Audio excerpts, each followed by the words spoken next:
पहाड़ों और हरियाली से घिरे देवपुर गांव में गोपाल दास नाम का एक मेहनती व्यक्ति अपनी पत्नी सरस्वती, बेटे राकेश और बेटी नंदिनी के साथ रहता था। गोपाल कोई बहुत बड़ा अमीर आदमी नहीं था, लेकिन भगवान की कृपा से उसका छोटा सा अनाज और राशन का कारोबार अच्छी तरह चल रहा था। घर छोटा था, लेकिन प्यार से भरा हुआ था।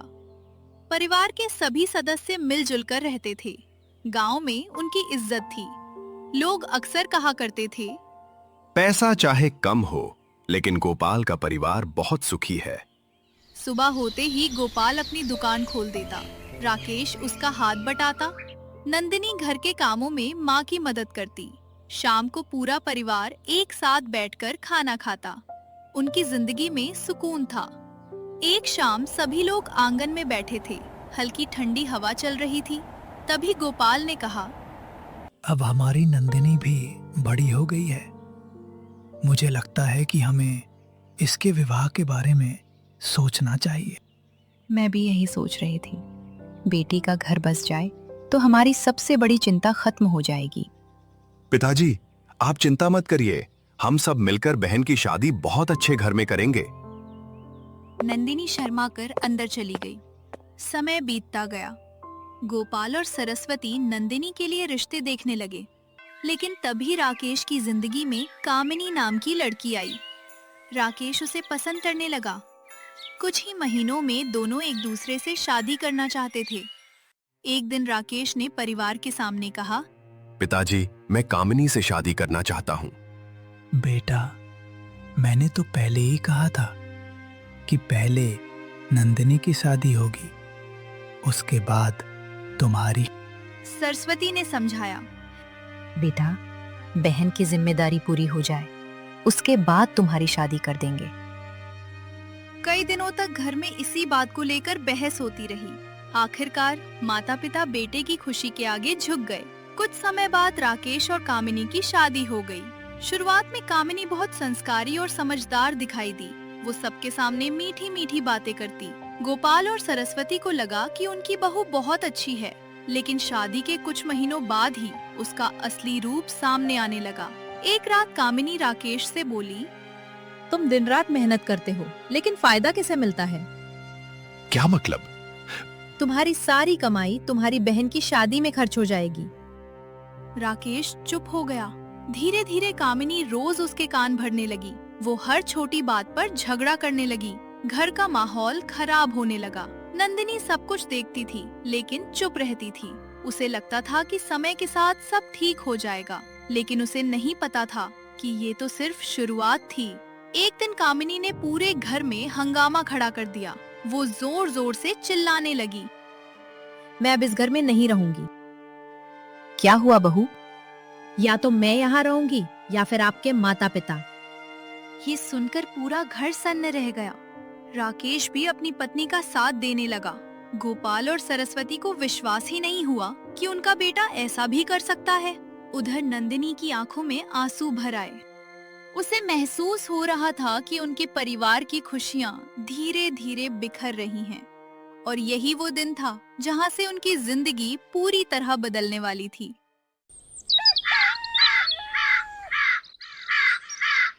सुबह का समय था। गोपाल दुकान खोलने की तैयारी कर रहा था। तभी घर के अंदर से कामिनी की तेज आवाज सुनाई दी। मैं अब और बर्दाश्त नहीं करूंगी।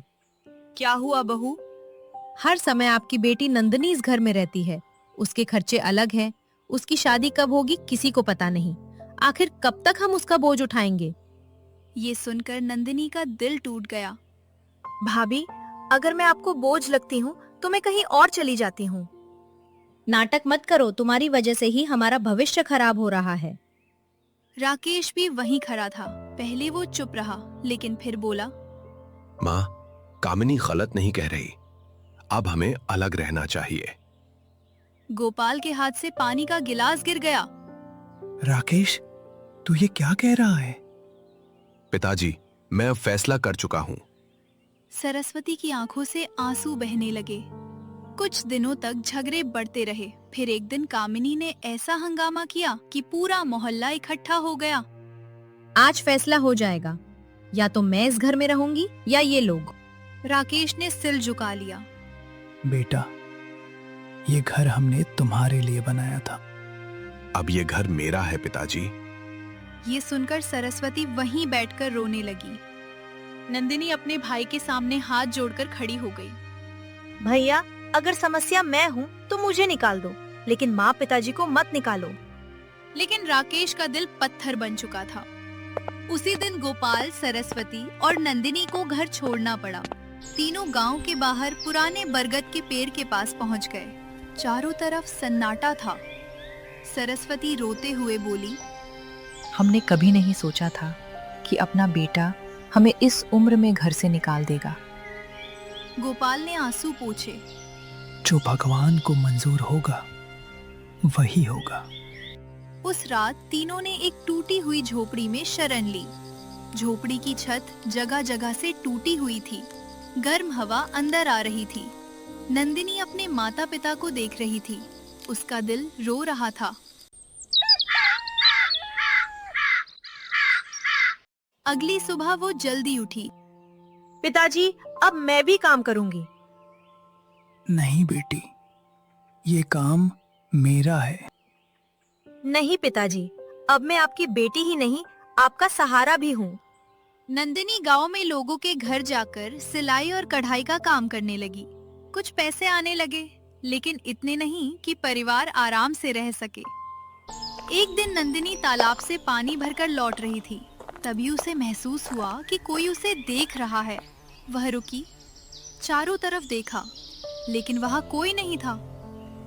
उसने सोचा, शायद मेरा भ्रम होगा। लेकिन अगले दिन फिर वही हुआ। इस बार जब वो मंदिर के रास्ते से जा रही थी तो उसे दूर एक युवक दिखाई दिया। युवक उसे देख रहा था। जैसे ही नंदिनी ने उसकी तरफ देखा, वो दूसरी तरफ मुड़ गया। नंदिनी हैरान रह गई। वो घर लौट आई। उधर गांव के सरपंच धर्मवीर सिंह का बेटा अर्जुन सिंह कई साल बाद शहर से पढ़ाई पूरी करके गांव लौटा था। अर्जुन पढ़ा लिखा और समझदार युवक था। वो गांव के लोगों की मदद करना चाहता था। एक दिन उसने तालाब के पास नंदिनी को देखा। वो सिर पर पानी का घड़ा लिए जा रही थी। तेज धूप के बावजूद उसके चेहरे पर आत्मसम्मान और मेहनत साफ दिखाई दे रही थी। अर्जुन पहली बार किसी लड़की से इतना प्रभावित हुआ, लेकिन उसने कभी उससे बात नहीं की। वो सिर्फ दूर से उसे देखता रहता। उधर गोपाल की परेशानी बढ़ती जा रही थी। एक दिन गांव के बुजुर्ग रतनलाल उनके पास आए। गोपाल, मैंने तुम्हारी बेटी के लिए एक रिश्ता देखा है। गोपाल की आंखों में उम्मीद चमक उठी। सच? हाँ, लड़का शहर के व्यापारी परिवार से है। सरस्वती खुश हो गई। भगवान ने हमारी सुन ली। एक बात है, लड़के वाले बहुत बड़े लोग हैं। वे पहले यहाँ आकर तुम्हारा रहन सहन देखना चाहते हैं। गोपाल थोड़ा घबरा गया। उसने अपनी टूटी झोपड़ी की तरफ देखा। उसके मन में चिंता भर गई। अगर उन्होंने हमारी गरीबी देख ली तो? कोशिश करना, शायद सब ठीक हो जाए। रतनलाल चला गया। घर में सन्नाटा छा गया। हम उन लोगों को इस झोपड़ी में कैसे बुलाएंगे? गोपाल गहरी सोच में पड़ गया। उसी समय गांव के दूसरे छोर पर अर्जुन अपने पिता धर्मवीर से बात कर रहा था। पिताजी, क्या गरीब घर की लड़की किसी अमीर घर की बहू नहीं बन सकती? धर्मवीर ने मुस्कुराकर पूछा। ये सवाल अचानक क्यों? अर्जुन चुप हो गया।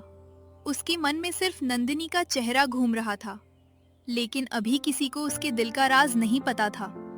उधर गोपाल एक बड़ा फैसला लेने वाला था। ऐसा फैसला जो आगे चलकर उसकी जिंदगी को और मुश्किल बना देगा। और उसे बिल्कुल अंदाजा नहीं था कि कुछ ही दिनों में पूरा गांव उसकी बेटी का तमाशा देखने के लिए इकट्ठा होने वाला है। सुबह का समय था। झोपड़ी के बाहर बैठे गोपाल के चेहरे पर चिंता साफ दिखाई दे रही थी। कुछ दिन पहले रतनलाल ने जो रिश्ता बताया था, उस रिश्ते वाले आज या कल में कभी भी नंदिनी को देखने आने वाले थे। लेकिन सबसे बड़ी परेशानी ये थी कि गोपाल के पास उन्हें बैठाने के लिए ढंग का घर भी नहीं था। टूटी हुई झोपड़ी देखकर कोई भी रिश्ता तुरंत मना कर देता। रात भर सोचने के बाद गोपाल ने एक फैसला किया। सुबह होते ही वो अपने बेटे राकेश के घर पहुंच गया। दरवाजा खटखटाते ही कामिनी बाहर निकली। अब यहाँ क्यों आए हो? गोपाल ने हाथ जोड़ लिए। बहू, मुझे राकेश से जरूरी बात करनी है। तभी राकेश बाहर आया। क्या बात है पिताजी? बेटा, नंदिनी के लिए शहर से बहुत अच्छा रिश्ता आया है। लड़के वाले 2-3 दिन में उसे देखने आने वाले हैं।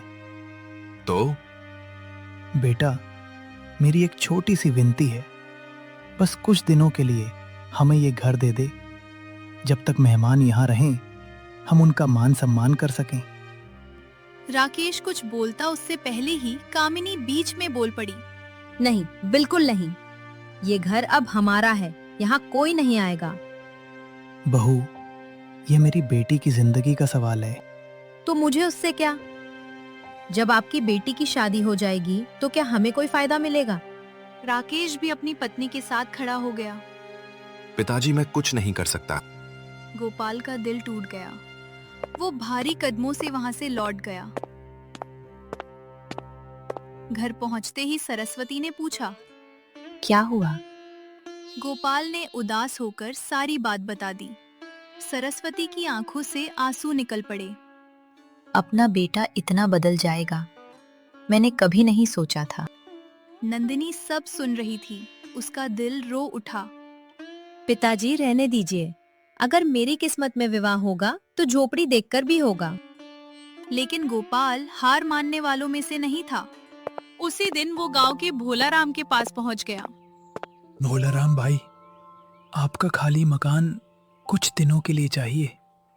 मकान तो मिल जाएगा, लेकिन किराया पहले देना होगा। अभी पैसे नहीं हैं, लेकिन मैं मेहनत करके चुका दूंगा। बहुत विनती करने के बाद भोलाराम मान गया।